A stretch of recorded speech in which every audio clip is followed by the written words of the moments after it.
Channeling your energy. Your soul calls here. Libra, Sun Moon at Rising. Bago tayo pumunta sa reading mo, may isang message muna ako na gustong iparating sa iyo ng spiritual guidance mo. Huminga ng malalim, take what's resonate and leave what doesn't. At ang angel message mo ay what do you desire? Libra, parang pinapaalala sa iyo ngayon na huwag mong maliitin kung ano talaga ang gusto mong marating. May energy dito na matagal mong pinag-iisipan kung deserve mo ba talaga ang isang bagay, mas magandang income, mas komportableng buhay, mas stable na trabaho, sariling business o bagong opportunity o simpleng buhay na hindi ka laging kinakabahan tungkol sa pera. At ang nararamdaman ko sa energy mo, grabe ha, hindi naman maliit ang desire mo, malaki siya. Ayan, Libra. Pero may bahagi sa'yo na parang natatakot magsabi ng diretsyo. Eto talaga ang gusto ko. Ayan. Kaya itong linggong to, importante kung ano ang intention mo, hindi ito tungkol sa basta pag-wish. Parang mas kailangan mong maging honest sa sarili mo. Ano ba talaga ang gusto mong buuin para sa buhay mo? Dahil kapag malinaw na sa yun, mas madali mong makikita kung alin ang opportunity at alin ang distraction. Pagdating sa money and career, Libra, nakikita ko rito ang energy ng isang taong marunong humawak ng resources. May potential na mas maging practical ka ngayon sa pera, hindi na yung basta pumasok, gagastusin agad.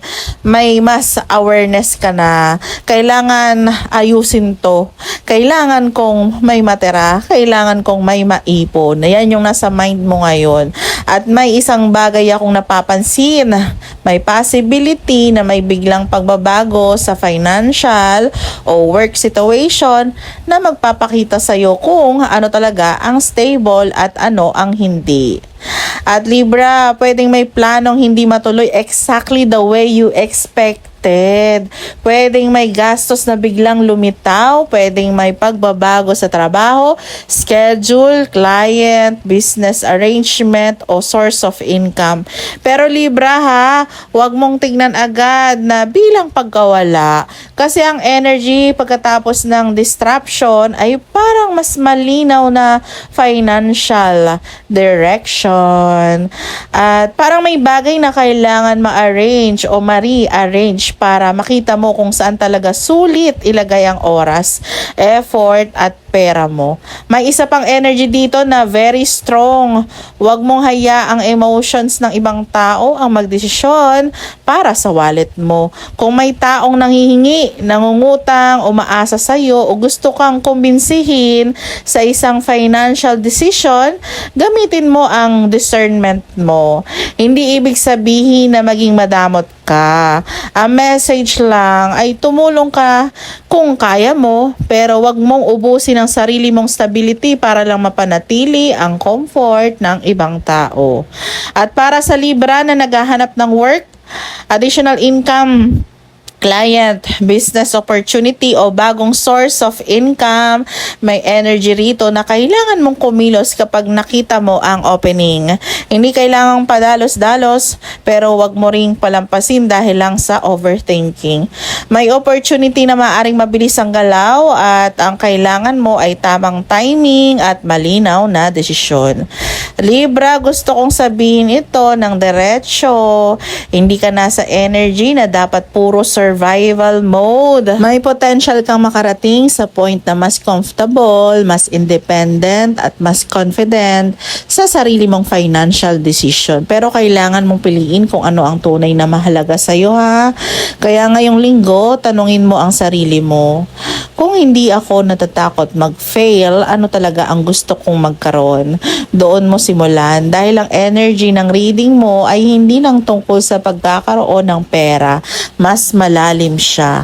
Tungkol siya sa pagbuo ng buhay na hindi mo kailangang ipaglaban araw-araw para lang mapanatili. Libra, punta naman tayo ngayon sa love energy mo.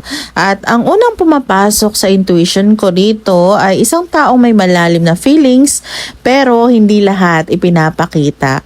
May emotional restraint dito. Parang may isang connection na hindi naman totally walang feelings pero may dahilan kung bakit hindi siya basta-basta nagsasalita o kumikilos. At Libra, ang interesting dito habang ikaw ay gusto mo ng emotional clarity, may energy naman na nagsasabing observe first, huwag mong pilitin. May taong maaring very composed sa labas pero mas maraming iniisip at nararamdaman kaysa sa pinapakita niya. Kung ikaw ay currently in a relationship, parang may kailangan kayong pag-usapan ng mas mahinahon. Hindi naman necessarily malaking away, mas parang may mga bagay na naiipon dahil may isa sa inyo na pinipiling manahimik kaysa magsabi ng totoong nararamdaman. At Libra, alam kong minsan kaya mong maging understanding kahit ikaw mismo ang nangangailangan ng understanding. Pero this week, wag mong kalimutang pakinggan din ang sarili mo. Kung single ka naman, may energy ng attraction dito na hindi kailangang madaliin. May possibility na may taong interesting sa paligid mo pero kailangan mo munang makita kung consistent ba ang actions niya. Kasi ang reading mo ngayon, hindi tungkol sa words lamang. Actions ang tinitingnan. Kung may taong sweet ngayon pero malamig bukas, wag mong punuin ng assumptions ang mga puwang na hindi niya kayang ipaliwanag. Let them show you who they are. At kung may connection na parang biglang nagbago ang dynamic, huwag ka munang gumawa ng conclusion habang emotional ka. Give yourself space. Kasi may energy dito ng perspective changing after a period of waiting or distance. Minsan Libra, kailangan mong umatras ng kaunti para makita mo kung ano talaga ang nangyayari. At para sa mga may partner, this is actually a good week para sa simple affection. Hindi kailangan grand gesture ha. Isang maayos na usapan, isang lambing, isang sincere na kamusta ka talaga. Minsan yun ang kailangan para bumalik ang warm ng relationship. Punta tayo sa health at katawan. Libra, dito gusto ko maging careful sa message ha. Hindi ko ito babasahin bilang diagnosis. Ang nakukuha kong energy ay tungkol sa rest, stress at katawan na maaring humihingi ng mas maayos na atensyon. Para may tendency kang mag-function kahit pagod ka na, kung katawan mo ang nagsasabing sandali lang, pero ang isip mo, marami pa akong kailangang gawin. Ayan. Kaya this week, observe mo ang sarili mong energy, particularly yung sleep, tension sa katawan, digestion, hydration, at overall fatigue. Hindi dahil may nakikita kong sakit ha, kundi dahil ito ang mga basic areas na magandang bantayan kapag mataas ang stress at kulang sa pahinga. Kung napapansin mong madalas kang tense, mabigat ang katawan, madaling mapagod o hindi maganda ang tulog mo, huwag mo lang i-ignore. Rest is part of productivity. At may isa pa akong intuitive impression, huwag mong i-carry lahat sa katawan mo. May mga emotion na kapag hindi na ilalabas, minsan ramdam natin bilang tension at heaviness. Kaya kailangan mo rin ng outlet, maglakad, matulog ng sapat o minom ng tubig, kumain ng maayos, magpahinga ng walang guilt. At kung may persistent o concerning physical symptoms ka, mas tama pa rin na magpatingin sa healthcare professional kaysa umasa sa tarot reading. At Libra, ang pinaka-message ko sa health energy mo, hindi mo kailangang hintayin na maubos ka bago mo bigyan ng pahinga ang sarili mo. Your body deserves the same care na binibigay mo sa ibang tao, at sa love naman, wag mong habulin ng clarity mula sa taong ayaw maging clear. Observe, feel, listen, then decide. Dahil this week, mas malakas ang intuition mo kapag tahimik ka kaysa kapag pinipilit mong makuha agad ang sagot. Libra, ngayon naman, punta tayo sa family energy. At ang unang pumapasok sa intuition ko ay responsibility. Parang maraming Libra ngayon ang sanay na sila ang kailangang umintindi, mag-adjust, magplano, at minsan maging strong kahit pagod na. May family situation na parang matagal mo nang iniisip. Hindi naman ibig sabihin na may malaking problema. Mas nakikita ko yung energy ng isang taong nagsasabi sa sarili na paano ko ba ito maayos nang hindi ako nauubos. At Libra, ito ang gusto kong sabihin sa'yo. Hindi porke ikaw ang mas marunong umintindi, ikaw na palagi ang dapat sumalo. May mga bagay na kailangan ding paghatian. May family member na maaaring kailangan ng support mo emotionally, financially, or simply through communication. Pero kailangan mong malaman ang limitasyon mo, ha? Hindi mo kailangan maging solusyon sa lahat ng problema ng pamilya. At para sa mga may anak, sa energy ng mga anak, very protective ang reading. Parang may isang anak o younger family member na nasa isip mo ngayon. Maaring iniisip mo ang studies, future, behavior, finances, health, or kung magiging okay ba ang direction niya. At ang intuitive message ko dito, mas kailangan nila ang presence at reassurance mo kaysa sa perfection mo. Kung may anak kang tahimik lately, observe mo. Hindi ibig sabihin na may masamang nangyayari, pero baka may bagay silang gustong sabihin pero hindi nila alam kung paano sisimulan. Kaya kung may pagkakataon, kausapin mo sila ng walang pressure. Simple lang, ha? Okay ka lang ba? At huwag agad magbigay ng lecture, makinig muna. May energy din dito ng isang bagay na may kinalaman sa responsibility or practical needs ng anak.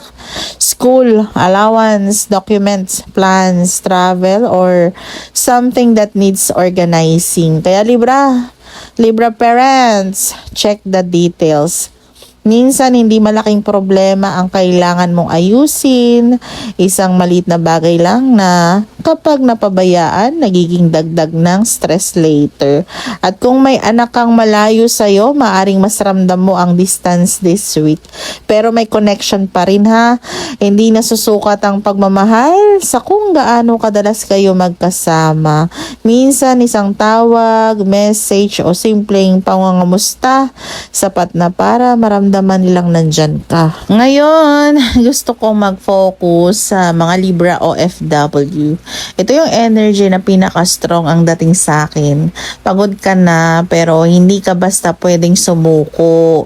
May responsibility kang dala, may mga taong umaasa sa'yo, at minsan, kahit may sarili kang problema, iniisip mo pa rin, kailangan kong kayanin, may pamilya akong iniisip. Kung nasa ibang bansa ka ngayon, may possibility na maging conscious ka this week tungkol sa pera, work stability, contract, schedule, employer, clients, or future plans. Hindi ko sasabihin na automatic may mangyayari, pero ang guidance ay maging alerto sa practical details. Basahin ang documents, i-check ang schedules, i-double check ang payments, huwag basta pumayag dahil nahihiya kang tumanggi, at kung may opportunity na dumating, tignan muna kung sustainable ba siya bago mo tanggapin. Para sa mga OFW na nagpapadala ng pera sa pamilya, may reminder dito. Huwag mong kalimutang magtabi para sa sarili mo. Hindi selfish ang magkaroon ng emergency fund. Hindi selfish ang bumili ng kailangan mo. Hindi selfish ang magpahinga. Dahil kung lagi mong inuubos ang sarili mo para sa lahat, eventually, ikaw din ang mga ngailangan ng tulong, at may isang energy dito na parang may family member na silently proud sa'yo. Baka hindi nila palaging sinasabi, pero baka ordinaryong message lang, baka simpleng ingat ka, pero underneath that, may appreciation.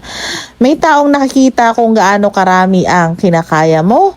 Kaya kung ikaw ang Libra na nasa abroad at minsan pakiramdam mo parang nobody understands how difficult it is, may nakakakita ng effort mo. At hindi mo kailangang patunayan araw-araw na kaya mo. You are allowed to say pagod ako. You are allowed to rest. You are allowed to miss home. At higit sa lahat, hindi nababawasan ang halaga mo dahil nahihirapan ka. At para sa family energy mo this week, ang guidance ay communication over assumption. Kung may misunderstanding, magtanong ha. Kung may kailangan, sabihin. Kung may love, iparamdam. At kung may boundary na kailangang itakda dahil ang energy ng reading mo ay hindi tungkol sa paglayo sa pamilya, mas tungkol ito sa mas healthy na paraan ng pagmamahal. May care, pero may boundaries. May support, pero hindi self-sacrifice. At Libra OFW, tandaan mo, hindi ka lang nagpapadala ng pera, nagpapadala ka ng pagkakataon para magkaroon ng mas magandang buhay ang mga taong mahal mo. Pero habang ginagawa mo yon, wag mong kalimutang kasama ka rin sa buhay na binubuo mo. At bago ako kumuha ng angel number mo, Libra, isang paalala na hindi po ako nagme-message sa kahit sino. Kayo po ang unang magme-message sa akin para sa personal reading with exchange energy. Mag-message lamang po sa aking mga official accounts. At kung gusto nyo po ng astrology and birth chart content, i-follow or subscribe ako sa Astro Luna Quest, Astrology and Birth Chart. At para naman sa mga nagtatanong for my cleanse and charge bracelet to attract money, abundance, protection bracelets, and success, mag-PM lamang po kayo sa aking WhatsApp number na nakapost sa content na ito. At kunin lamang po ang mga mensahe na tumugma sa inyong sitwasyon at iwan ang hindi dahil may iba-iba po tayong timeline at experience sa buhay. At ang iyong angel number ay 2424 Libra. Kung paulit-ulit mong nakikita ang 2424, take it as a spiritual reminder to bring balance between what you are giving and what you are receiving. Ang number na to para sa akin ay may energy na stability, support, relationship, rest, at happiness. At very connected siya sa buong reading mo. Kasi Libra, minsan sanay kang maging strong para sa ibang tao. Ikaw yung nag-a-adjust, ikaw yung umiintindi, ikaw yung nag-aalala sa pamilya. Ikaw yung nag-iisip kung paano magiging okay ang lahat. Pero ang 2424 ay parang paalala, hindi mo kailangang kalimutan ang sarili mo habang minamahal mo ang ibang tao. May happiness na hindi kailangang paghirapan ng sobra. May moments na kailangan mong payagan ang sarili mong mag-enjoy, magpahinga, tumawa, lumabas, makipag-usap sa mga taong mahal mo, at tumanggap din ng affection at kindness. Hindi puro ikaw ang nagbibigay, matuto ka ring tumanggap. Kung may mga taong sincere na nagmamahal at sumusuporta sa iyo, wag mong isipin na kailangan mong bayaran agad ang kabutihan nila. Sometimes, love is simply meant to be received. At Libra, may message din tungkol sa support system mo. Baka hindi mo napapansin pero may mga taong rooting for you. May taong genuinely masaya kapag okay ka. May taong nagdadasal para sa'yo. May taong gustong makita kang makaalis sa isang difficult phase. Kaya huwag mong isipin na kailangan mong harapin lahat ng mag-isa. At para sa mga OFW, shout out sa lahat ng Libra na OFW na nanonood ngayon. At sa mga nasa Dubai, UAE, Saudi Arabia, Qatar, Kuwait, Bahrain, Oman, Singapore, Hong Kong, Taiwan, Japan, Korea, Europe, America, at saang parte ng mundo, this reading is for you too. Alam ko na iba ang bigat kapag malayo ka sa pamilya, kapag may birthday na hindi mo kasama, kapag may celebration na nasa video call ka lang, kapag may problema sa bahay pero nasa ibang bansa ka at wala kang magawa kundi magpadala ng tulong at magdasal. Kaya para sa Libra OFW, wag mong kalimutang alagaan ang sarili mo habang inaayos mo ang buhay ng mga mahal mo. Hindi ka makina. May limitasyon ng katawan, may limitasyon ng emotions, at okay lang umamin na namimiss mo ang pamilya mo. Okay lang mapagod, okay lang magkaroon ng araw na gusto mo lang umuwi. Hindi ibig sabihin nun mahina ka, ha? Ibig sabihin nun tao ka. At sa lahat ng Libra na nagtatrabaho abroad sa pamilya, saludo ako sa effort mo. Hindi madaling kumita habang malayo sa mga taong mahal mo, kaya sana kapag dumating ang panahon na may pagkakataon kang magpahinga, huwag kang makonsensya. You deserve good times too. At sa lahat ng Libra viewers ko na nandito hanggang dulo, maraming salamat. Salamat sa bawat nanonood ng weekly reading. Salamat sa mga nagko-comment ng zodiac sign nila. Salamat sa mga nagsasabi kung alin ang tumama sa current energy nila. At higit sa lahat, salamat sa mga taong tahimik lang na nanonood pero regular na bumabalik dito. Alam kong hindi lahat mahilig mag-comment. Minsan gusto mo lang makinig. Minsan kailangan mo lang ng isang message na parang may nagsasabing, huminga ka muna. Hindi mo kailangang ayusin lahat ngayong araw. At kung yon ang naging message para sa'yo sa reading na to, kunin mo yon. Pero tandaan din ha, ikaw pa rin ang gumagawa ng desisyon para sa buhay mo. Ang reading ay guidance. Ang intuition ay reminder. Pero ikaw ang may hawak ng choices mo. Libra, dalhin mo ngayong linggo ang energy ng 2424. Balance, rest, affection, support, happiness. At wag mong isipin na kailangan mong maging exhausted bago mo masabing deserve mo ng pahinga. You are worthy of affection. You are worthy of good times.